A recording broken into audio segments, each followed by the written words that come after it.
Continuamos con el estudio de los oasis en Ser Familia. Octavo mandamiento. Nos habíamos quedado en el testimonio de la verdad que implica el octavo mandamiento. No sirve solo hablar en verdad o hablar de la verdad.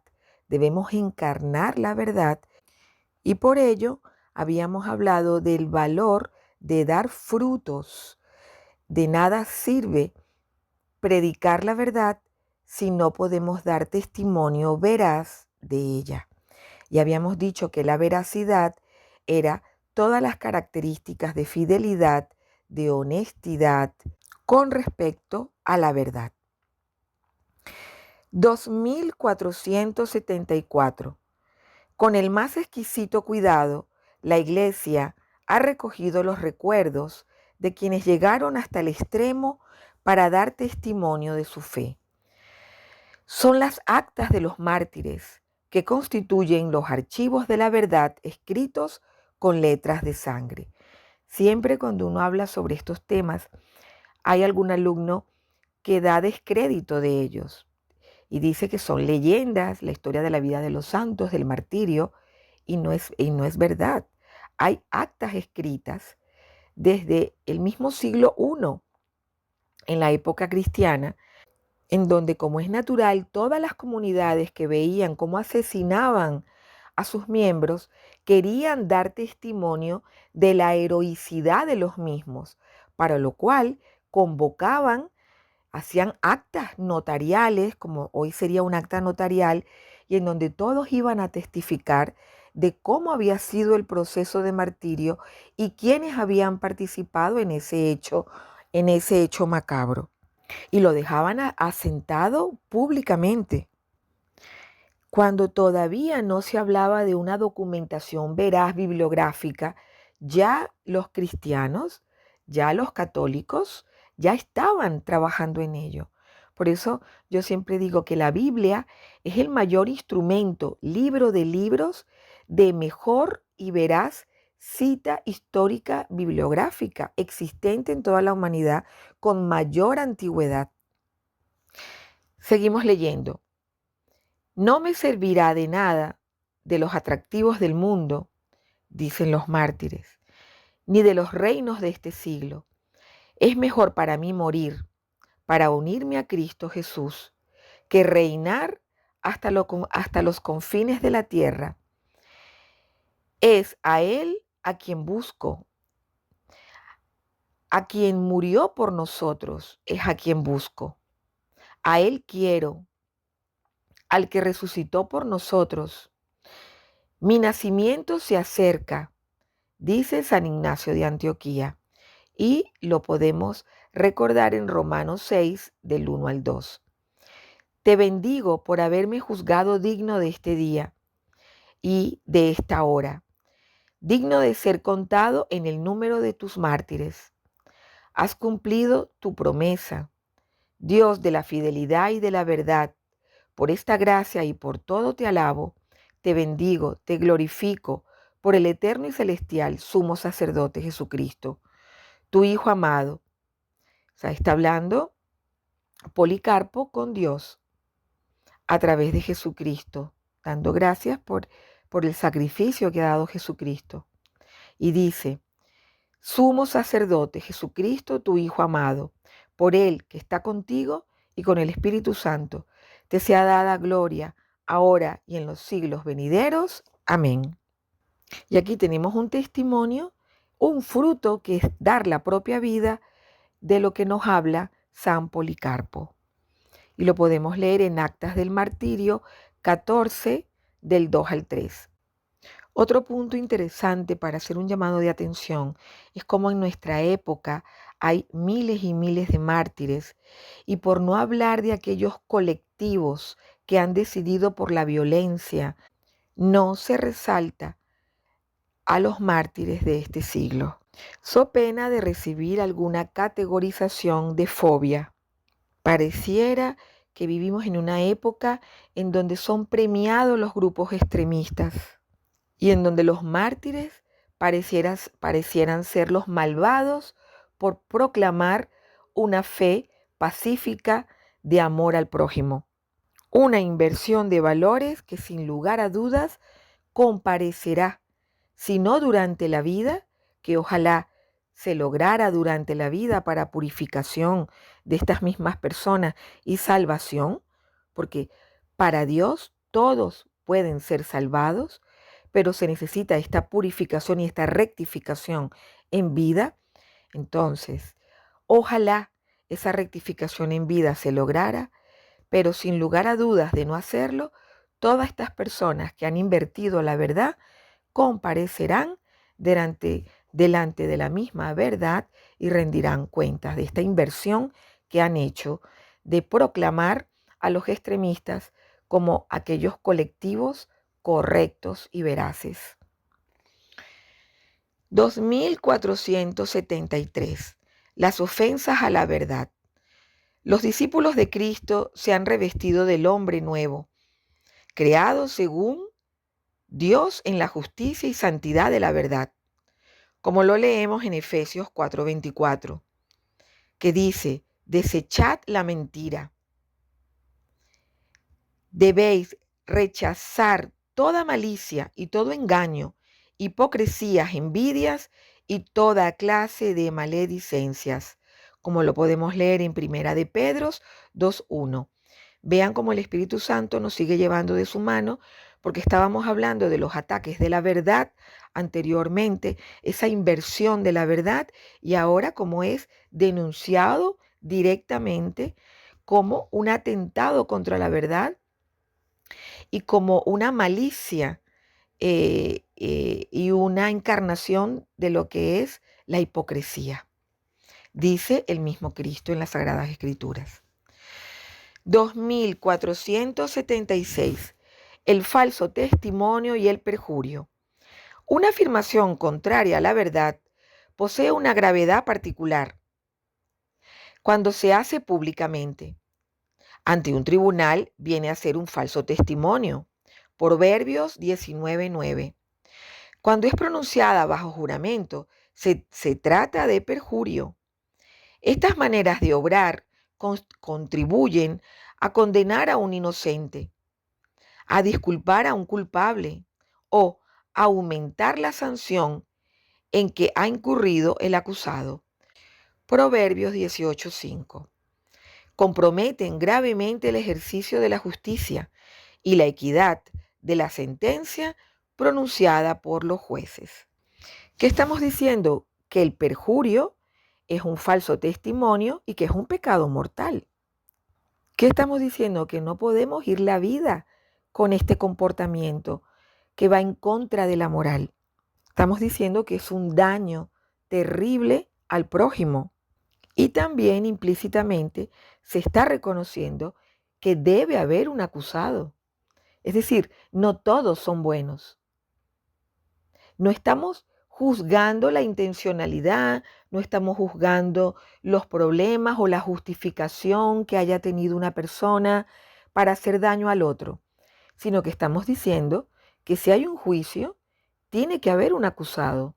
Por lo tanto, se tiene que determinar la malicia, el daño objetivo que una persona ha causado a otro o a otros. Es decir, no podemos caer nuevamente en la falsa misericordia.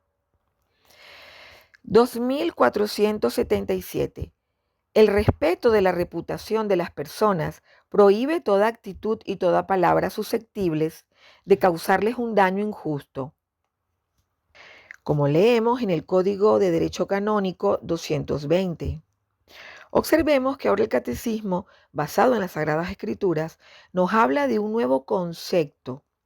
Tratemos de entenderlo. El concepto de, aunque tengamos la razón, aunque tengamos verdad al acusar a una persona, no debemos hacerle un daño excedente en su reputación.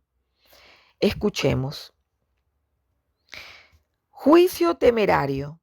Es decir, la culpa por juicio temerario.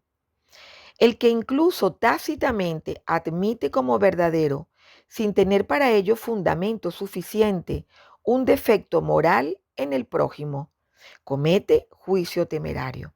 Es decir, tenemos que tener las suficientes pruebas para poder acusar y no ser culpables nosotros, es decir, que de acusar a otro nosotros seamos los que seamos acusados de juicio temerario. Ahora bien, tenemos que tener en claro que muchas veces tenemos una intuición real de los efectos que puede producir una persona en el contexto de la realidad. Y no necesitamos reunir todas las pruebas, pero lo hacemos en el sentido de prevención.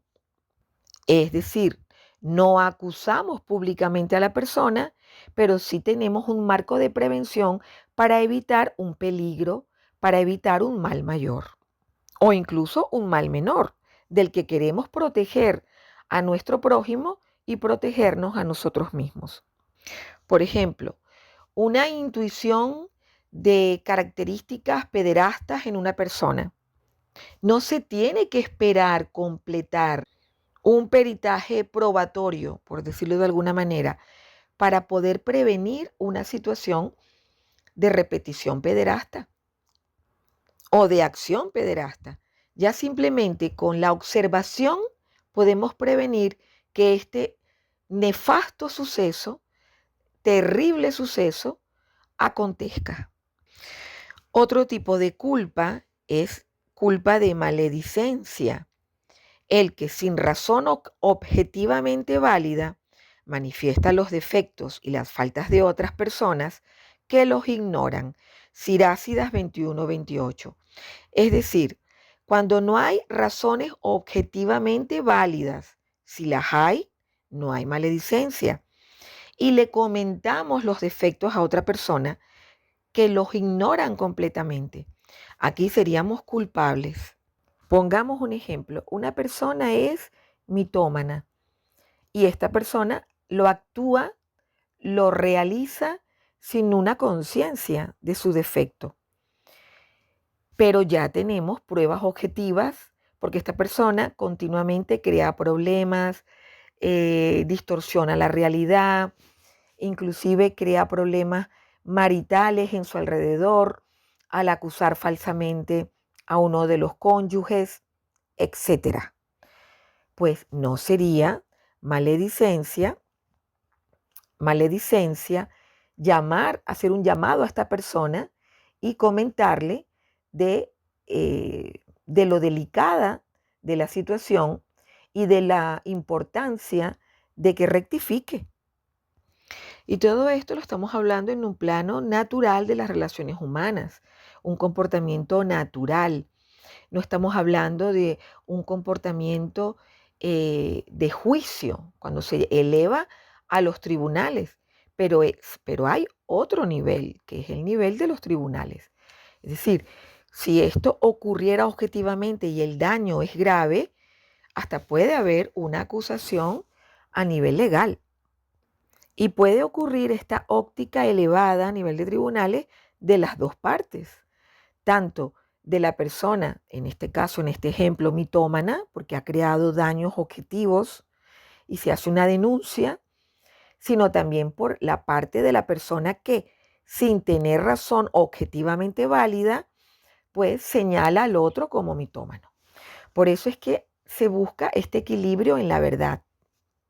Y particularmente en el proyecto Ser Familia, nosotros siempre enmarcamos toda esta explicación en un contexto de prevención. Es decir, antes de caer en una situación perjuiciosa para cualquiera de las partes, es mejor prevenir y una sana despedida. Ya si la otra persona quiere hacer daño, entre comillas, decimos hacer una pataletera, hacer un berrinche, hacer una escena pública para dañar o destruir un apostolado específico, un movimiento o un proyecto, es diferente, porque ya depende de la intencionalidad y de la maldad o bondad de la persona al retirarse o al continuar. Pero siempre tratamos de movernos en un aspecto preventivo. Antes de que sucedan los hechos, cuando los vemos venir, prevenirlos, que es lo más saludable. Ofensa de calumnia. El que mediante palabras contrarias a la verdad daña la reputación de otros y da ocasión a juicios falsos respecto a ellos. Es decir, ya hablamos directamente de la mentira. O sea, lo que antes comentábamos del mitómano, pero ya un mitómano ya es una persona que ya tiene pues un trastorno de la conducta, ¿vale? Que lo hace crónico, vamos a decir. Pero aquí estamos hablando de la calumnia en cuanto que objetivamente se reconoce una falsedad, se está falsificando la verdad. Entonces aquí propiamente hay una calumnia. Y por supuesto esto causa un daño a la reputación. Y otra ofensa a la verdad es la injuria, que estará mucho más adelante seguramente explicada, pero me gustaría inmediatamente después de hablar de la calumnia, hablar de la injuria para dejarlo totalmente claro. La injuria es una ofensa a la verdad, pero en ella se dice verdad. Parece contradictorio. Es decir, si tenemos razones suficientes para las observaciones pertinentes, respectivas, que tienen que ver con el mal comportamiento o el comportamiento antimoral de una persona, pero sin embargo se sigue dañando el buen nombre de esta persona a nivel público. Sin embargo, sobre este tema nos gustaría aclarar dos situaciones objetivas. Una cosa es no querer dañar la reputación o el buen nombre de la persona, lo cual es totalmente legítimo. Y otra cosa es sobreponer la reputación o el buen nombre de alguien sobre la peligrosidad que puede acontecer en el daño a otras personas o a la sociedad. Por el temor del martirio, sería un pecado de omisión no advertir de la peligrosidad que puede representar una persona para otros o para la sociedad. Y peor todavía, si no estamos en el plano de la advertencia, sino que inclusive ya estamos observando que hay daños objetivos a otros. Sería de un pecado mortal absoluto, absolutamente claro. 2478. Para evitar el juicio temerario, cada uno debe interpretar en cuanto sea posible, en un sentido favorable, los pensamientos, palabras y acciones de su prójimo. Todo buen cristiano ha de ser más pronto a salvar la proposición del prójimo que a condenarla. Y si no la puede salvar, si no puede salvar esta proposición, estas palabras, estos pensamientos expresados por el prójimo, inquirirá cómo la entiende. O sea, si no la puede salvar, pues no queda otra solución que concluir negativamente sobre el prójimo. Es decir, no estamos hablando de ser ineptos, de ser manipulables, falseables, no veraces, porque si intentando de todas las formas salvar al prójimo no podemos, pues tenemos que concluir objetivamente su culpa. Y seguimos leyendo.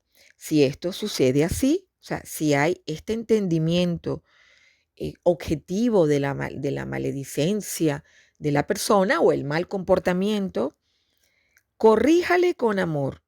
Y si esto no basta, busque todos los medios convenientes para que bien entendiéndola, o sea, para que buscando siempre ayudar a la persona, esta persona se salve.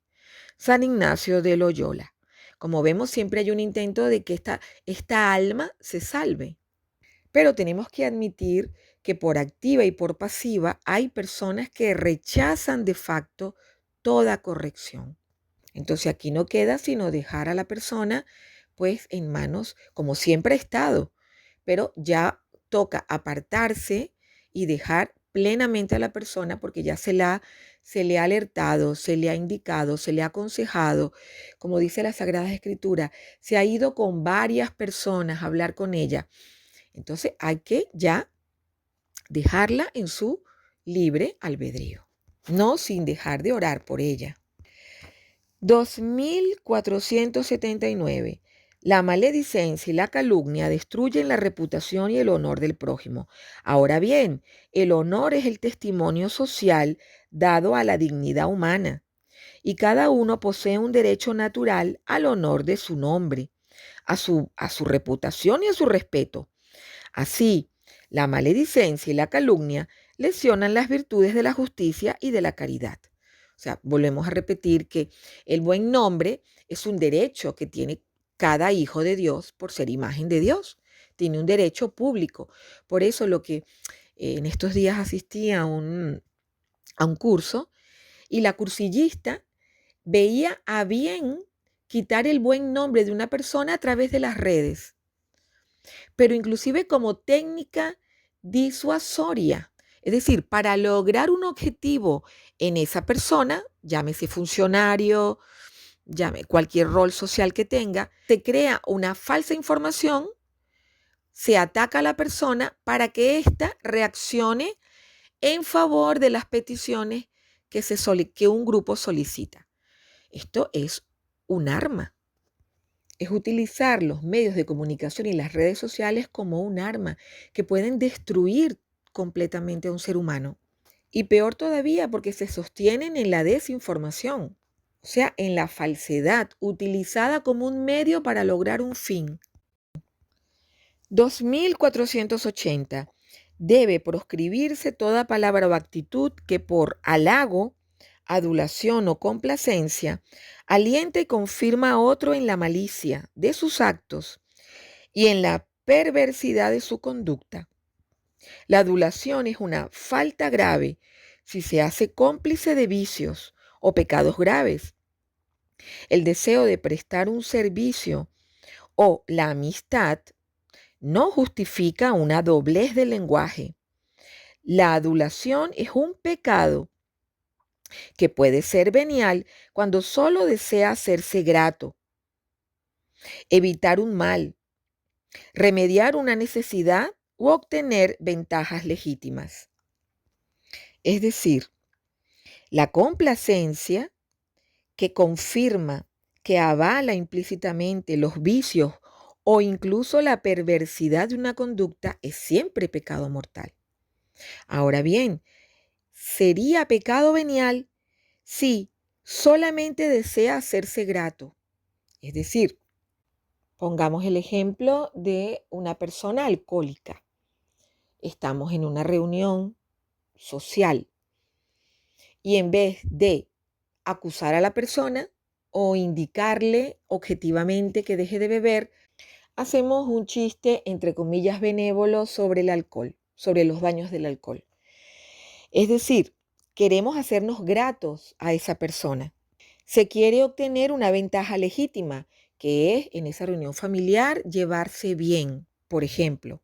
O se quiere remediar una necesidad, porque ya con ese chiste, ya la persona alcohólica ya bajará su nivel de consumición. Entonces, de alguna manera estamos remediando esa necesidad por el alcohol. Estamos disminuyéndola de manera indirecta, vamos a decir. Pues así y todo, con todo este comportamiento que puede ser legítimo, o sea, obtener una ventaja legítima, hay un pecado venial.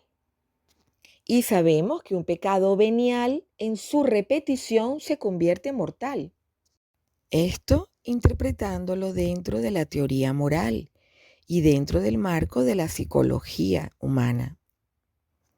Y según la lógica explicativa del contexto del ejemplo que acabamos de dar, en donde acabamos de ver que una persona buscando distintas justificaciones, aunque legítimas, termina cometiendo pecados veniales.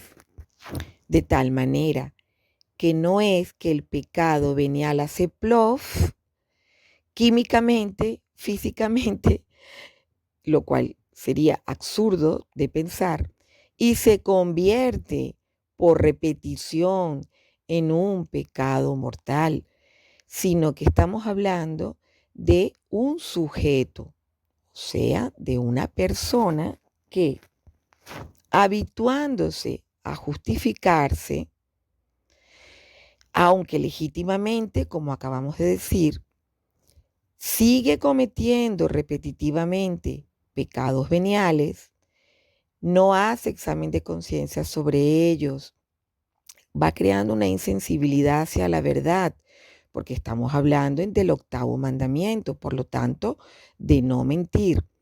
Y esta insensibilidad repetida se convierte a nivel del sujeto. El sujeto, la persona, termina cometiendo un pecado mortal, porque su relación con Dios se va afectando, se va deteriorando con estos repetidos pecados veniales hasta que llega el punto que la persona llega a cometer un pecado mortal. Esto no significa que la persona no pueda ser capaz de cometer un pecado mortal sin pecados veniales, pero estamos hablando del contexto del ejemplo en donde justificadamente con faltas menores llega a cometer faltas mayores. Ni esto tampoco significa que la persona no pueda restituir su relación de nuevo con Dios, con un arrepentimiento profundo en su corazón, lo que llamamos un acto de contrición, a través de un profundo examen de conciencia o un detallado examen de conciencia, un repudio de ese pecado, así sea venial, y una confesión con una posterior enmienda y reparación. Entonces, poniendo este mismo ejemplo, ¿cómo evitar cometer incluso un pecado venial? Pues que en esta reunión no haya alcohol. Vamos a poner en este mismo contexto una clarificación de los elementos que participan en él. O llamar a esta persona aparte y pedirle que por favor se retire. O acordar de manera discreta con los anfitriones para que cese la fiesta. O retirarse de la fiesta, etcétera, etcétera. Se entiende que estamos haciendo este estudio para evitar el pecado, llámese como se llame, venial o mortal. Este estudio no es para ser ardid, para ser cómplice, ni para tener complacencia con la malicia o, peor todavía, la perversión de la conducta humana. Es decir, tenemos que partir que las relaciones humanas conllevan todas estas actitudes. No podemos negarnos a la realidad.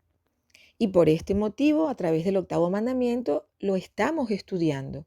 Estamos estudiando para corregir actos incorrectos y para mejorar, porque la idea es perfeccionarnos en virtud, que es el objetivo del estudio Oasis, para acercarnos a Cristo y para llegar a la vida eterna, a la vida eterna del cielo.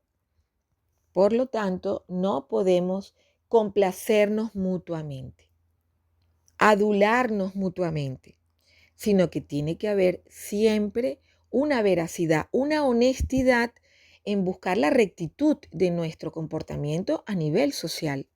Y eso significa verdaderamente buscar el bien del otro. Buscando verdaderamente el bien del otro, busco el bien propio y gano una bendición. Si hago lo contrario, busco el mal del otro, me gano el mal propio y adquiero una maldición, porque me alejo de lo que Dios quiere. Esto nunca significa faltar a la caridad, porque Dios nos pide perdonar siempre. Recuerdo el hecho que cuenta Marino Restrepo con su secuestro, como él, a pesar de todas las fechorías y maldades que recibió, de sus atacantes, de sus secuestradores, perdonó. Es decir, se puede reconocer la maldad de un ser humano y perdonarle. Lo que no podemos es decir que esa maldad es benevolencia, ¿no? Como hemos dicho, hemos hablado de los grupos terroristas. No estamos diciendo que no podamos orar por ellos, orar incluso por su salvación, por su conversión. Pero otra cosa es admitir el terrorismo como un acto legítimo. 2481. La vanagloria o jactancia constituye una falta contra la verdad. Lo mismo sucede con la ironía, que trata de ridiculizar a uno caricaturizando de manera malévola tal o cual aspecto de su comportamiento. Aquí tenemos que hacer énfasis en lo de caricaturizar de manera malévola. Es decir, la ironía es totalmente lo que es cuando tiene un comportamiento malévolo hacia el otro. Así sea a través del chiste, de la caricatura. Pues al respecto tenemos que decir que la gloria sí es correcta, pero la vanagloria no. Entonces ahí tenemos que tener cuidado. Es decir, podemos alentar los talentos del prójimo, los talentos de un proyecto, de una organización, pero no que se convierta eso en vano, en vanidad, sino para realmente fortalecernos en los tesoros de Cristo. Entonces, cuando es vanagloria, eso sería jactancia, ¿no? Y por lo tanto es un pecado. Y la ironía es siempre negativa porque ridiculiza. Y segundo, porque utiliza una estrategia malévola. Es decir, hay una burla detrás de la ironía. Sin embargo, yo recuerdo en filosofía haber estudiado la ironía como una estrategia lógica, incluso como una forma de discurso inteligente. Pero ahora lo estamos viendo, la ironía, tenemos que comprender este aspecto como una ofensa al prójimo.